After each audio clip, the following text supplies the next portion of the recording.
All right, so let's talk about the next portion of the trip, which is the extraterrestrial portion, aliens, extraterrestrials, galactics, that sort of thing. So, uh, when I went to Arizona, the first leg of the trip, there wasn't a whole lot that happened. I went down to Camp Verde area and just kind of got acclimated, did my work, and then I went down to Phoenix and found a place outside of Phoenix that was really remote and camped there for a while. Now, if you watch some of the other videos, I talk about the coyotes, and one of the experiences I had was where there were these coyotes trying to come closer into camp. You could hear them getting closer and closer and closer, and I was concerned about them getting too close, and not from a protective standpoint, but because I was leaving a lot. I was spending the days usually hiking or doing work and seeing friends, and I was spending the nights because it would get dark around 5 o'clock. I was spending the nights driving to a Love's gas station travel center and working for several hours there before heading back to camp and sleeping. And so I didn't want them getting comfortable coming into camp and potentially, like, tearing the tent apart or anything like that. And there was a trickster god. The one video talks about the trickster being God, ancestor, whatever he technically is. I haven't talked to him deeply yet, so I'm not entirely certain what he would be classified as. But the coyotes were coming in, and I don't know if it was that night or if it was the same night or if it was after. But at one time I was looking at the mountains at night and I saw a little like light, orby light, white blue kind of move across the mountains, not a plane. The interesting thing was there wasn't a lot of plane traffic where I was at when I was looking up in the skies, even though it was closer to Phoenix. There wasn't a lot of plane traffic like some of the other places I've been. But this was definitely not a plane. It was the way it was moving and coming closer and stuff. So then I went to sleep this one night, and the coyotes could hear them coming closer. I asked my guys, like, do I need to worry about this? What's going on? And they got close to a point where I guess Spirit was like, okay, they're getting too close. And I saw in my third eye, because the way I experience is I can see our world, and my third eye can see like the energy and even more of the world. It's like an extra television, an extra layer of sight. And so I'm in my tent and I see this orb coming from the distance in my third eye, this white and blue orb, and I can feel it getting closer energetically, and it's like moving like a ship floating down, flying down smoothly. And as soon as it comes down, you hear the coyotes like yelp, and it chases the coyotes off. It heads towards the closest one, and you just hear them like take off and run away. So that was one of the first experiences I had that trip. And then I had another experience where I believe I talked about the unicorns waking me up in the middle of the night to turn my car on and off because the sensor was going off.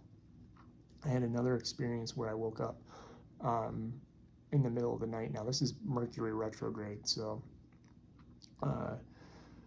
there, a lot of tech issues go on, and all those like electronic issues and stuff.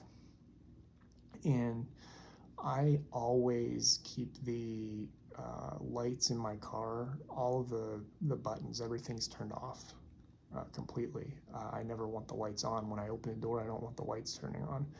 Most people will think that's on. I do that because when I travel, especially when I'm in the woods in the middle of nowhere, I don't want a light staying on for one reason or another.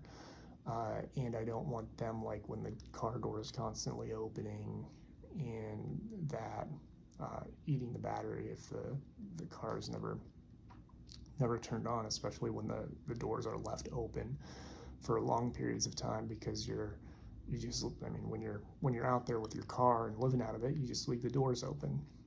So my lights are turned off indefinitely unless I actively press the button, turn it on, so that I can see, move stuff around, and then turn it off. Now, in the desert, in that darkness, if a light's turned on, you can see it. Like, it's obvious. It's completely obvious. You're not going to miss it, type of thing. So I go to bed, and I do not remember the light in the center of the car being on. Now, when I woke up four or five times that night. And when I woke up, I looked at the car and I saw a glow.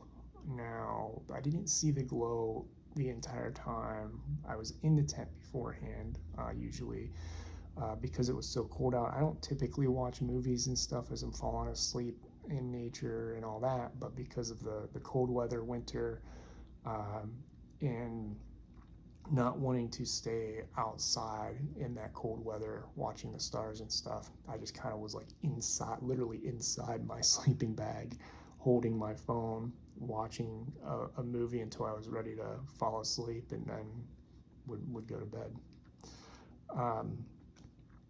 And the whole time I was in the tent, I don't remember that light being on. I don't remember it being on when I was going in and out of the tent to go to the restroom, make offerings, all that. Just don't remember it being on. It could have been, but don't remember it being on. And chances are I left it on, because what happened is I woke up, I looked at the car, and I saw this glow, and I was like, oh, the moon's out, it was around the full moon. Like, the moon's up now, it's reflecting off the car. Fell back asleep, could feel beings walking around the tent. A lot of the nights I felt beings walking around, looking at things, big, and some of them were big beings. Just investigating, not talking to me, not saying hi, but you could feel them moving around. And, excuse me, also the cattle, the coyotes, other creatures of the desert night. So I go and fall asleep after the first time. I wake up the second time, and the moon's still glowing. I'm like, okay, and I have this thought, because I'm like, well, maybe I'll get up and look at it, go sit out. It's beautiful. It's lighting everything up. Maybe I'll go sit out. I'm like, no, I'm going back to sleep. And I just roll over, but I can feel something outside the tent, beings outside the tent. And I wake up the third time and then the fourth time. So the fourth time I wake up, I actually hear a voice, and I can see her, because she's standing right beside my tent. And it's like she had her head down, talking to me in my ear, but she was in the desert. I was in the tent. She was an elf. Elven, I should say elven being, not that she was necessarily an elf, because there are legitimate elves, like fairy beings, elves, pointed ears, that sort of thing. And then there are a lot of galactics that have pointed ears in that. And I feel like she was probably more of a galactic energy because of who she was with. And so the image I had was this beautiful woman, long hair. She had a uniform on of some sort, pointed ears, and telepathically I could hear and understand her, and it was almost like she was speaking English when I was hearing her. And she was telling somebody, she's like, I've tried to wake him up. This is what she was saying. I tried to wake him up 4 times now. He will not get up. We need to get him up. He will not get up. I've tried multiple times. Like, it won't happen. And then a masculine voice telepathically walks up to her out there. I hear him and feel him moving closer to the tent. And he is a big, lanky, grayish purple. The image I had was grayish purple, Zeta-like. I call them Zeta-like beings. They could be all kinds of different races, but It gives that the big head, big eyes, that type of thing. Lanky walks up, and I hear him say, he's not, something like he's not getting up. And she's like, no, I've tried 4 times. He will not wake up. We have to wake him up. He has to get up. And he goes, okay, well, let me try. And I hear that in English. And then, because of the telepathy exchange, and then I hear his voice, but it's not English. It's something like that was his voice. And she had like English. She was able to speak English. I don't remember hearing any other language other than English when she was communicating. And when I heard that, I was like, oh, wow, oh my God. And I woke up and I'm like, there are 2 beings outside my tent and they want me to get up. And I'm like, what is going on? And they're in another dimensional space, or technologically hidden, or hidden through the mind type of thing, because there are different ways they can hide themselves. But I felt like they were in a different dimensional space and just not lower density like we are. And so I kind of go to the tent door and I'm like, very hesitant, looking out the window type of thing. And I realize, I'm like, the moon that I was seeing was the dome light of my car that had been on for 7 hours, or however long it had been. 6-7 hours. And I'm like, oh crap. And I feel them kind of back off, and like, okay, he's up. And I open the door, I go out, I open the car door, click the light, go back in, because I'm like, oh my God, that, had that stayed on all night, I don't know if my car battery, the nights are long in the winter, and I have no idea how long a car battery lasts with those lights on. Older cars, I've had older cars that when the battery's older, like, it does not last the whole night type of thing. It'll kill your battery. So, and if you see the tripod moving, my cat is currently pushing against it right now. So I would not have fixed that issue without having that encounter with them. And they just came and helped me wake up. She tried for multiple times to get me up, and he finally did it. Felt like they were more of a galactic extraterrestrial type of beings, and I haven't heard from them since. I could probably still telepathically connect to them because I can feel their energy in that moment, but I just haven't tried. So the next thing that happened from an extraterrestrial standpoint was that I had a live event with my friend Bailey Olivas from Elysion Exchange. Many of you know her from Instagram. We share content together. We do share a lot of shared work together. And we were doing a live, and somebody asked about the Miami Mall event. Now, at the time, I knew nothing about it. I hadn't heard about it, and I stay away from the news. I don't watch other ET accounts. I don't read the news, participate in it. I keep myself in my channel pure, and even other highly spiritual people, I don't watch their content. Even friends I have, I don't watch their content. I get everything from my friends and I share it, and that's all I'm interested in. It's not about being unaware. It's that spirit brings me what I need to be aware of when I need to be. And so they brought somebody to ask the question about what my thoughts were on the Miami Mall event. Now, if you haven't heard about it or researched it or anything or seen it, supposedly there was a portal or something happened in this mall. Several beings walked out. Technology was going haywire. Sparks were flying. There were other things going on. The mall was evacuated. Enormous amounts of police were called in. All this other stuff. And I didn't know anything about it in the moment. Nothing. Neither one of us did, Bailey or myself. We were like, what are you talking about? And then my guides instantly showed me what was happening. Somebody had just said in the comments, like, oh, a bunch of ETs were walking around the mall. And my guide showed me like a portal open, a bunch of beings come out, and that when they came out, their energy as they were moving through this scenario was just like affecting technology and all this, and people were just panicking and taking off and running away. And these beings were just casually walking around like, hey, what's up, just seeing how you're reacting, what's going on, type of thing. They weren't really doing anything of harm. That was the imagery they showed me immediately. Now, when I started researching it and looked it up, that is the exact way that a lot of these people are describing this incident. So I knew I was on the right track with what they were showing me and that sort of thing. And that was another way I was experiencing the ETs. And they came to me, and the group called themselves Solarians. There's one that's connected to me called themselves a Solarian.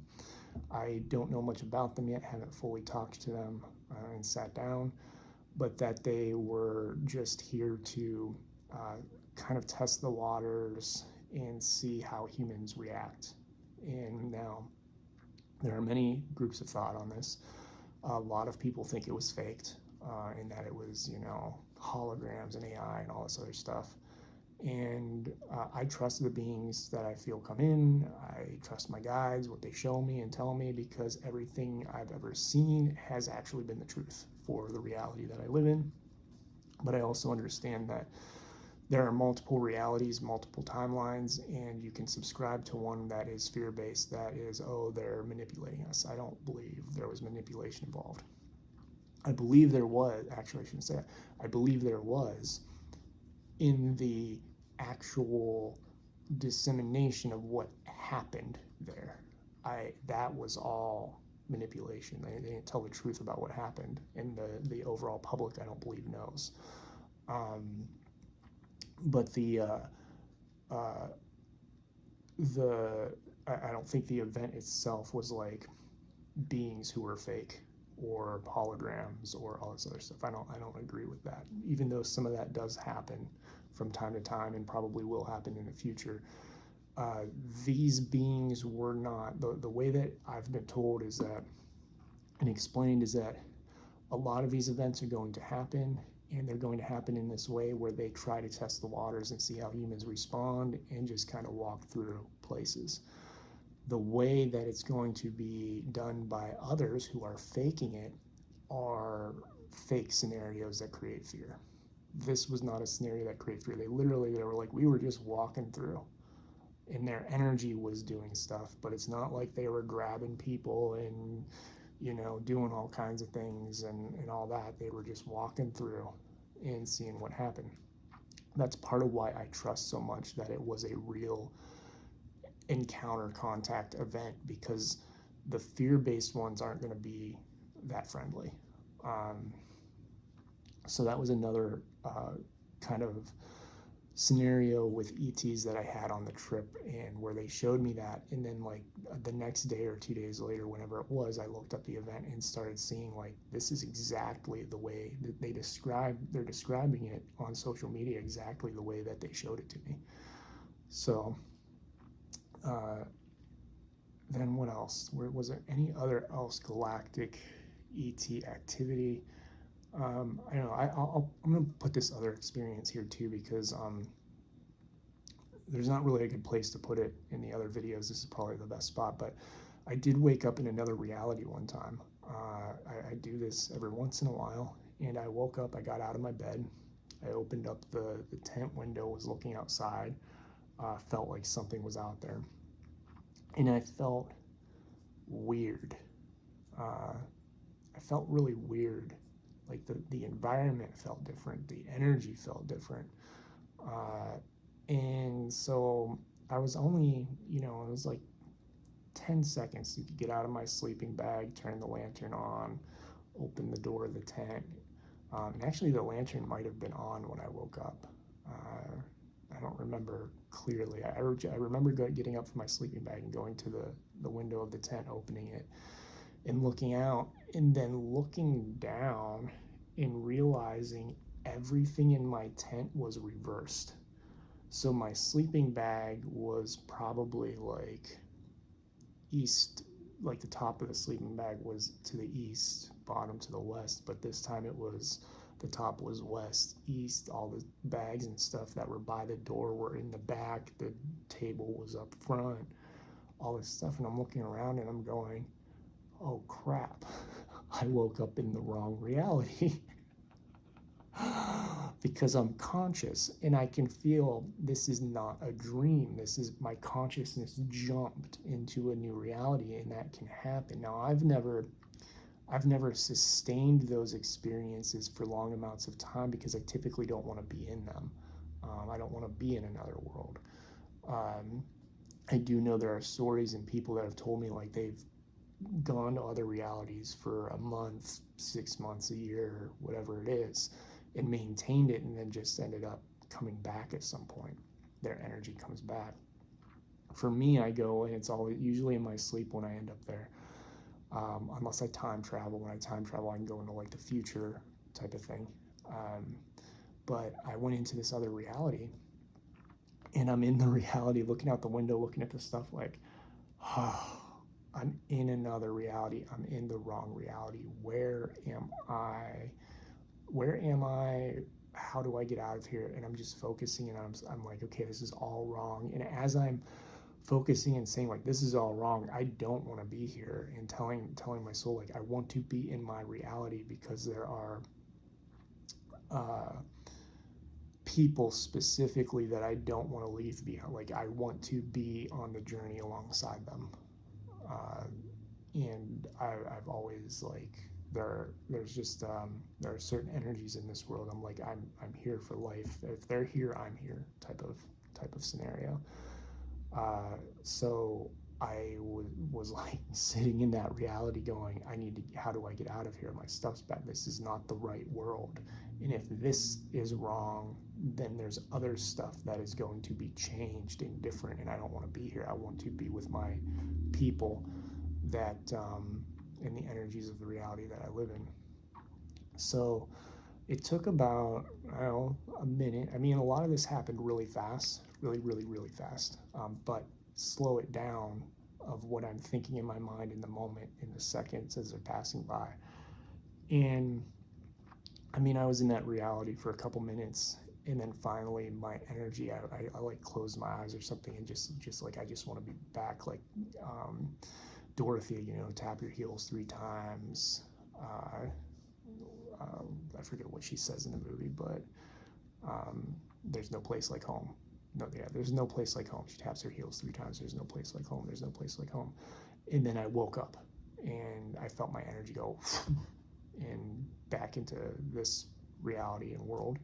And I woke up and was back again. So that's just a scenario that you can shift realities. Your consciousness can drop into other worlds, into other realities, other versions of yourself, other timelines, and experience them. And you can also have the choice to stay. Like, I've never stayed in them. I've had several that I've popped into, and I'm like, I don't know, like, because I realize I'm in a place that could be very different from this, and I want the one I'm in and the people that I'm engaged with in this one. So I believe that's all my galactic experiences and extraterrestrial experiences for that trip. There's probably some little stuff. I know there were a lot of beings around, but nothing worth mentioning in detail. Like I said, there was a lot of activity out there in that desert area. I would wake up and there'd be stuff walking around the tent that was not cattle or a mouse or a coyote or something. That was like, you could feel the energy of a humanoid walking around, investigating and looking at stuff. Oh, there was one more. I knew I missed one. I was like, I'm talking for a reason, because I know I missed something. So I woke up at one point, and I'm not I'm not going to go into the full experience because I'm still trying to understand the whole thing, but this is an example of memories being wiped type of scenario. I woke up, I heard a car that was almost silent, and looked over and saw the lights pulling down the road towards my camp, and it's the desert, so you can see the lights from really far away, and then pulls in to the campsite and lights up my tent, and I'm sitting there going, oh crap. Some human decided to bring their car in and parked it right beside my car. And when I say right beside my car, like my tent, here's my tent. So they say, here's my tent. In front of my tent is my car, and it's parked horizontal this way. And they pull their car up right alongside the back of mine and point the lights towards my tent and stop the car. I'm like, oh God. I grab my car keys because since the car's there, I use that as a deterrent for animals and other stuff. You just set the click the lock unlock buttons, the lights flash and stuff runs away. So I grab it because I'm getting ready to set off the alarm and cause all hell because humans have pulled into my space in the middle of the night, and I'm like, Jesus, this doesn't happen to me type of thing. The car doors open, and I remember being in my sleeping bag, and I have this freeze state where I can freeze, not make a noise, from getting used to waking up to beings beside me so that they don't freak out type of thing. They don't freak out, I don't freak out, I can control my fear, get rid of it, dispel it, realize what the situation is, and respond accordingly. So I freeze, have the car, I forget what they're called, the lock unlock button for the car, and I'm like, what am I going to do? And the car doors open, I see the shadows of two people walk out, and it's literally like it's out of a movie where you see the cars pull up, the doors open, the people walk out, but because the lights are in your eyes, you can only see their silhouette walking forward. Boom. Don't remember anything after that. I wake up in the morning, and when I wake up in the morning, I remember that much. And I'm like, what the hell happened last night? Was that real? And my guides told me immediately, they're like, you will not remember that. And they had also told me before that even happened that something was going to happen on the trip that I would not remember and I would remember later. That was the other piece of that I was being prepared for things to happen. I wasn't expecting things to happen, but they had kind of intuitively been like, something might happen, don't be afraid. You won't remember it, but then you will, type of scenario. And so I woke up remembering the car door, the people getting out, and nothing else. Now, when that happened, I was just confused because I'm like, what happened? I want to know what happened, like anybody would, but it was an example of hidden memories. So that week, I didn't remember anymore. I think it was after I got back home, I believe, I started to remember what happened, and I had walked out. Somehow I knew it was okay when they came out. I was like, oh, it's okay. And I kind of hesitantly and anxiously, nervously, on guard type of energy, opened the tent, walked out, and had an encounter with these people who I believe were humans, or potentially galactic human-like people. And we had a conversation. I don't remember the details of the conversation. Something was described to me and explained and all this, and then I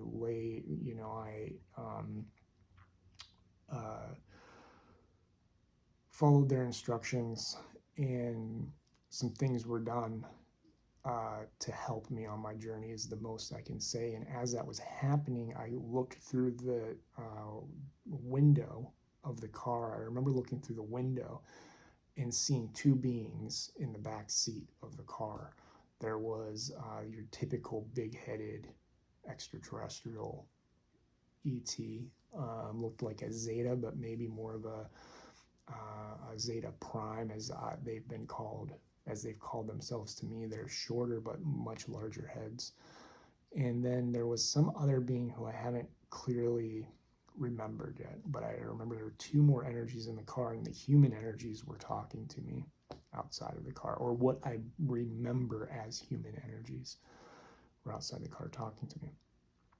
And so I'm still recovering the unlocking the memory. And the reason they allowed me to remember that piece, and I agreed to remember that piece, was to have that doorway, to wake up in the morning and have that doorway of something happened to me, don't let that go, work with it, let the memory come back, because you're going to start remembering these things, and it all stems from this experience. And that was the case. I've remembered a lot more of it, and it's stuff I cannot go into detail on publicly. And that's definitely not the first case I've had that type of encounter, where it's like I can share little pieces, but not the overall experience type of thing. So why did I bring that one up? Oh, to remind everybody that you can have experiences and your memory can be wiped. And people fear the memory wipe stuff because they can't control it. Well, honestly, a lot of you, when you have that, have agreed to it, have agreed to have your memory wiped, whether it's your soul agreeing to it or you consciously agreeing to it. There's been an agreement. And in some cases, it's wiped because of just pure safety issue. You have an encounter, it could be a random encounter with beings, and they just wipe it because it's the safety of your mental health, your psychological health. And people don't understand that. A lot of times their ego wants to have control and know exactly what happened, but psychologically they literally can't handle it. That's part of why some of these experiences I talk about, I'm like, I can only give these details because a lot of people are not psychologically ready to hear those stories, because it will trigger a lot of things in people, and I don't want to be triggering low vibrational reactions to things that people have not properly processed yet or healed through. That's not the purpose. And the purpose of my work, I mean, my galactics all the time are like, whenever you do something, do it in a way that does not create fear and promote fear. So we share what we can in a way that will not promote fear, and to help people understand that, yes, memory wipes, memory overlays, stuff of that nature does happen. And so you can remember something, and then years later when you wake up, like a lot of people remember driving through a mountain road, and they're like, oh, I had missing time. Or they remember seeing a light, and then they drove home. Or they remember driving down that road and just woke up at home. They don't remember the in-between. But then they wake up, their vibration shifts, they start unlocking more, they start accepting galactics, they start working with their heart space more. And then that situation comes back into their mind and starts trickling in. The details start trickling in more and more. That's a real thing because your memory was covered up, or changed or removed or whatever. It's not out of maliciousness. It's out of safety. 99% of the time, 99% of the clients I've worked with, it's a safety issue of your psychological health and mental health, emotional health. Because if you remembered it, you probably would not be in a healthy state of mind.